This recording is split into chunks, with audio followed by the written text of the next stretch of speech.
Capítulo 2 da encarnação dos espíritos. Objetivo da encarnação: alma. Materialismo. Objetivo da encarnação. Pergunta 132. Qual o objetivo da encarnação dos espíritos? Resposta: Deus lhes impõe a encarnação com o fim de fazê-los chegar à perfeição. Para uns é expiação, para outros missão. Mas para alcançarem essa perfeição, tem que sofrer todas as vicissitudes da existência corporal. Nisso é que está a expiação. Diz ainda outro fim a encarnação, o de pôr o espírito em condições de suportar a parte que lhe toca na obra da criação. Para executá-la é que, em cada mundo, toma o espírito um instrumento de harmonia com a matéria essencial desse mundo, a fim de aí cumprir, daquele ponto de vista, as ordens de Deus. É assim que, concorrendo para a obra geral, ele próprio se adianta. A ação dos seres corpóreos é necessária à marcha do universo. Deus, porém, na sua sabedoria, quis que nessa mesma ação eles encontrassem um meio de progredir e de se aproximar dele. Deste modo, por uma admirável lei da providência, tudo se encadeia, tudo é solidário na natureza. Pergunta 133. Tem necessidade de encarnação os espíritos que, desde o princípio, seguiram o caminho do bem? Todos são criados simples e ignorantes e se instruem nas lutas e tribulações da vida corporal. Deus, que é justo, não podia fazer felizes a uns, sem fadigas e trabalhos, conseguintemente sem mérito. Pergunta 133a. Mas, então, de que serve aos espíritos terem seguido o caminho do bem, se isso não os isenta dos sofrimentos da vida corporal? Resposta: chegam mais depressa ao fim. Demais, as aflições da vida são muitas vezes a consequência da imperfeição do espírito. Quanto menos imperfeições, tanto menos tormentos. Aquele que não é invejoso, nem ciumento, nem avaro, nem ambicioso, não sofrerá as torturas que se originam desses defeitos. A alma. Pergunta 134. Que é a alma? Resposta: um espírito encarnado. Pergunta 134a. Que era a alma antes de se unir ao corpo? Resposta: espírito. Pergunta 134b. As almas e os espíritos são, portanto, idênticos. A mesma coisa? Resposta: sim. As almas não são senão os espíritos. Antes de se unir ao corpo, a alma é um dos seres inteligentes que povoam o mundo invisível, os quais temporariamente revestem o invólucro carnal para se purificarem e esclarecerem. Pergunta 135. Há no homem alguma outra coisa além da alma e do corpo? Resposta: ao laço que liga a alma ao corpo. Pergunta 135a. De que natureza é esse laço? Resposta: semimaterial, isto é, de natureza intermédia entre o espírito e o corpo. É preciso que seja assim para que os dois possam comunicar-se um com o outro. Por meio desse laço é que o espírito atua sobre a matéria e reciprocamente. O homem é, portanto, formado de três partes essenciais. Primeiro, corpo ou ser material, análogo ao dos animais e animado pelo mesmo princípio vital. Segundo, a alma, espírito encarnado que tem no corpo a sua habitação. Terceiro, o princípio intermediário, ou perispírito, substância semimaterial que serve de primeiro envoltório ao espírito e liga a alma ao corpo. Tal no fruto, o germe, o perisperma e a casca. Pergunta 136. A alma independe do princípio vital? Resposta: o corpo não é mais do que envoltório. Repetimos-lo constantemente. Pergunta 136a. Pode o corpo existir sem a alma? Resposta: pode, entretanto, desde que cessa a vida do corpo, a alma o abandona. Antes do nascimento, ainda não há união definitiva entre a alma e o corpo, enquanto, depois de essa união se haver estabelecido, a morte do corpo rompe os laços que o prendem à alma e esta o abandona. A vida orgânica pode animar um corpo sem alma, mas a alma não pode habitar um corpo privado de vida orgânica. Pergunta 136b. Que seria o nosso corpo, se não tivesse alma? Resposta: simples massa de carne sem inteligência, tudo o que quiserdes, exceto um homem. Pergunta 137. Um espírito pode encarnar a um tempo em dois corpos diferentes? Resposta: não, o espírito é indivisível e não pode animar simultaneamente dois seres distintos. Ver em O Livro dos Médiuns, capítulo 7, da bicorporeidade e da transfiguração. Pergunta 138. Que se deve pensar da opinião dos que consideram a alma o princípio da vida material? Resposta: é uma questão de palavras com que nada temos. Começai por vos entenderdes mutuamente. Pergunta 139. Alguns espíritos e, antes deles, alguns filósofos definiram a alma como uma centelha anímica emanada do grande todo. Por que essa contradição? Resposta: não há contradição. Tudo depende das acepções das palavras. Porque não tendes uma palavra para cada coisa? O vocábulo alma se emprega para exprimir coisas muito diferentes. Uns chamam alma ao princípio da vida e, nesta acepção, se pode com acerto dizer, figuradamente, que a alma é uma centelha anímica emanada do grande todo. Estas últimas palavras indicam a fonte universal do princípio vital de que cada ser absorve uma porção e que, após a morte, volta à massa de onde saiu. Essa ideia de nenhum modo exclui a de um ser moral, distinto, independente da matéria e que conserva sua individualidade.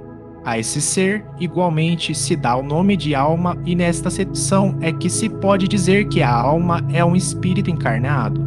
Dando da alma definições diversas, os espíritos falaram de acordo com o modo por que aplicavam a palavra e com as ideias terrenas de que ainda estavam mais ou menos imbuídos. Isto resulta da deficiência da linguagem humana, que não dispõe de uma palavra para cada ideia, donde uma imensidade de equívocos e discussões.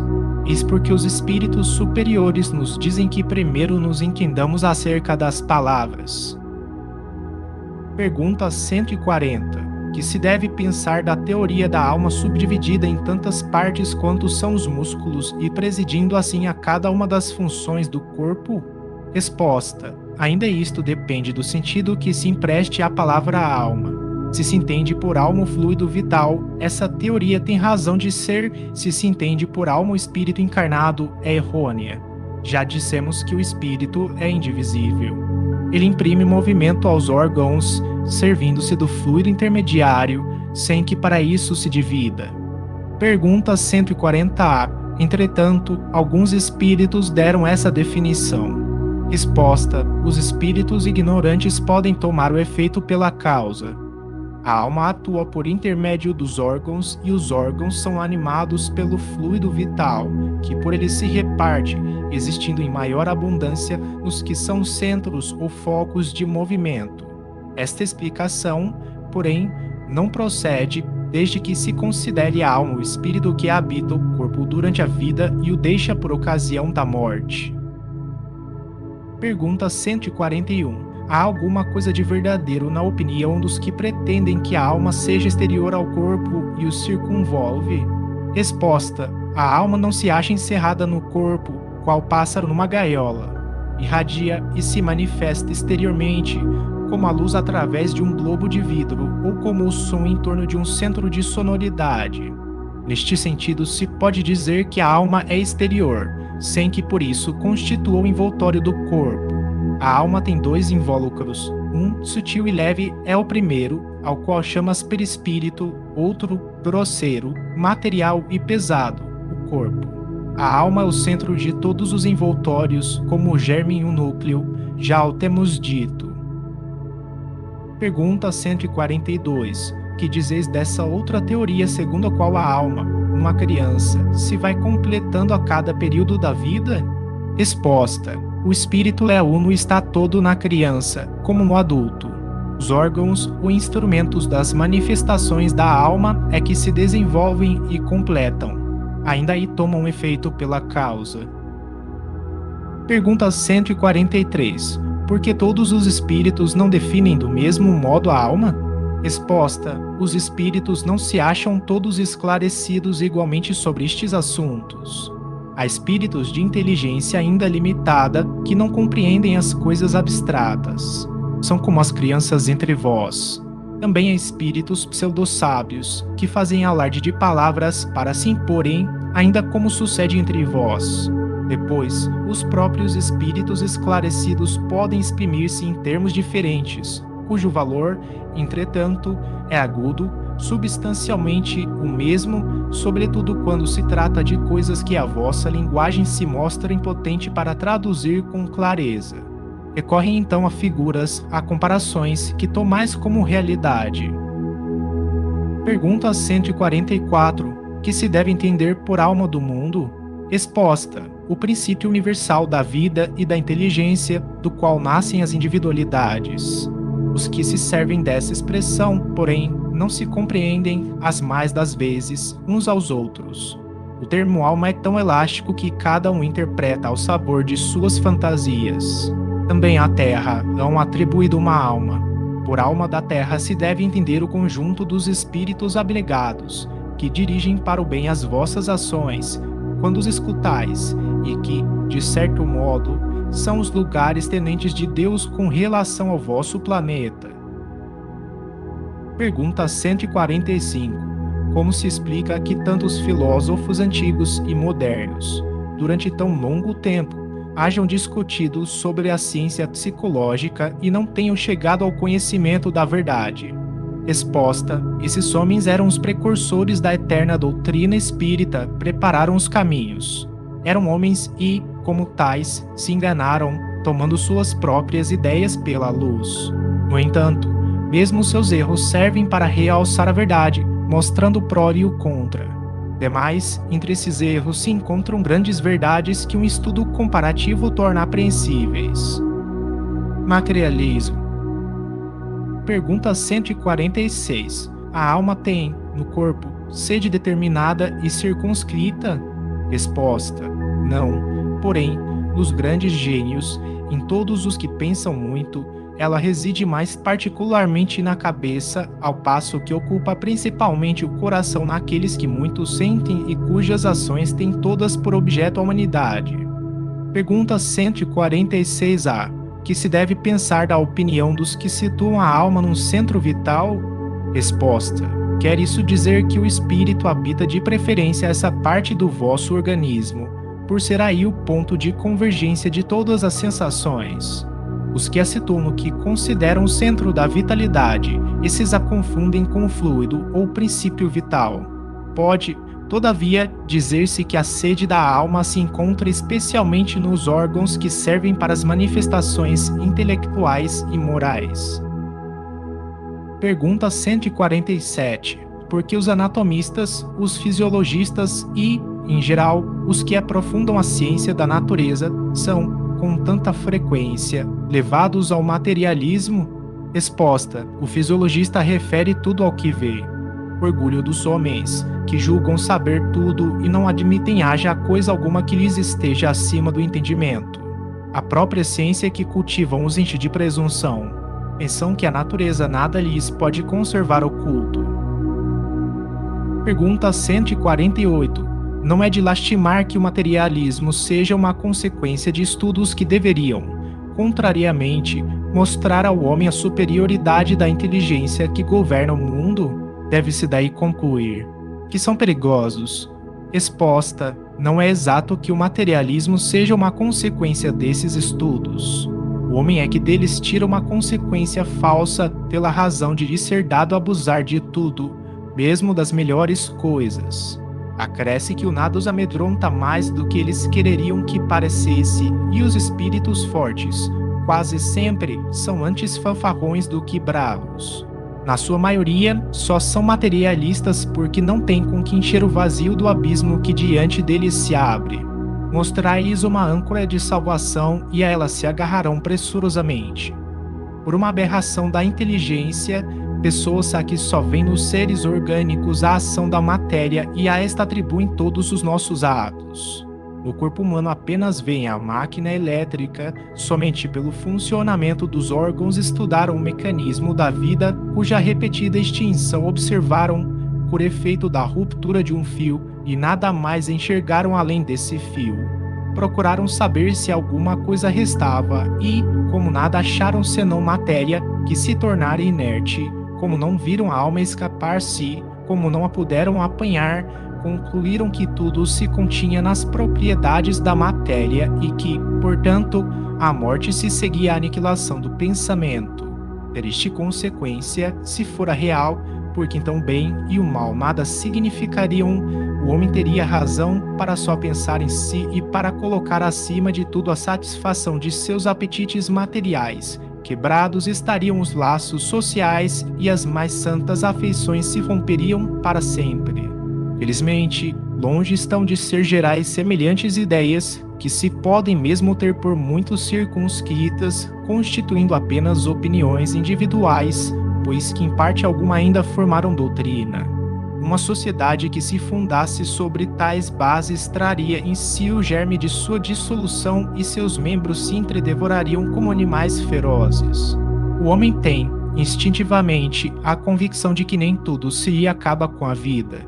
O nada lhe infunde horror. É em vão que se obstina contra a ideia da vida futura. Ao soar o momento supremo, poucos são os que não inquirem do que vai ser deles, porque a ideia de deixar a vida para sempre algo oferece de pungente. Quem, de fato, poderia encarar com indiferença uma separação absoluta, eterna, de tudo o que foi objeto de seu amor? Quem poderia ver, sem terror, abrir-se diante si o imensurável abismo do nada, onde se sepultassem para sempre todas as suas faculdades, todas as suas esperanças, e dizer a si mesmo, pois que, depois de mim, nada mais, senão vago, tudo definitivamente acabado, mais alguns dias e a minha lembrança se terá apagado da memória dos que me sobreviverem, nenhum vestígio, dentro em pouco, restará da minha passagem pela terra, até mesmo o bem que fiz será esquecido pelos ingratos a quem beneficiei. E nada, para compensar tudo isto, nenhuma outra perspectiva, além da do meu corpo roído pelos vermes. Não tem este quadro alguma coisa de horrível, de glacial? A religião ensina que não pode ser assim e a razão não o confirma. Uma existência futura, porém, vaga e indefinida não apresenta o que satisfaça ao nosso desejo do positivo. Essa, em muitos, a origem da dúvida. Possuímos alma, está bem, mas que é a nossa alma? Em forma, uma aparência qualquer? É um ser limitado ou indefinido? Dizem alguns que é um sopro de Deus, outros uma centelha, outros uma parcela do grande todo, o princípio da vida e da inteligência. Que é, porém, o que de tudo isto ficamos sabendo?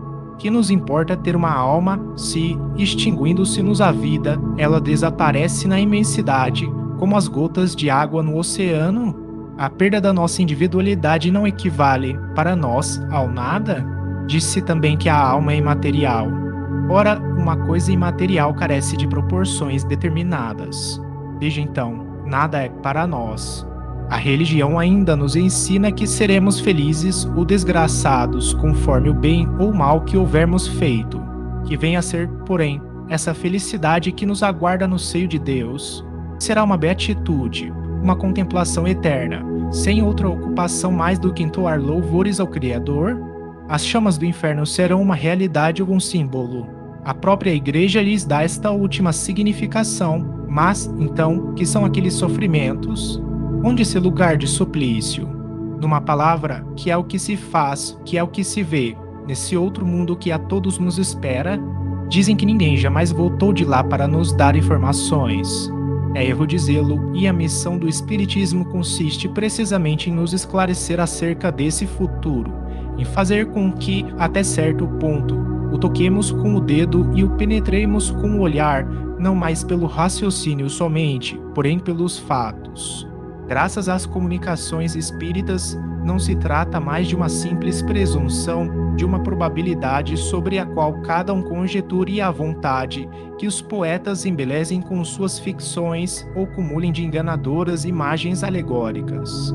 É a realidade que nos aparece, pois que são os próprios seres de além-túmulo que nos vêm descrever a situação em que se acham, relatar o que fazem, facultando-nos assistir, por assim dizer, a todas as peripécias da nova vida que lá vivem e mostrando-nos, por esse meio, a sorte inevitável que nos está reservada de acordo com os nossos méritos e deméritos. Haverá nisso alguma coisa de antirreligioso? Muito ao contrário, porquanto os incrédulos encontram aí a fé e os tíbios a renovação do fervor e da confiança. O Espiritismo é, pois, o mais potente auxiliar da religião. Se ele aí está, é porque Deus o permite, e o permite para que as nossas vacilantes esperanças se revigorem e para que sejamos reconduzidos à senda do bem pela perspectiva do futuro.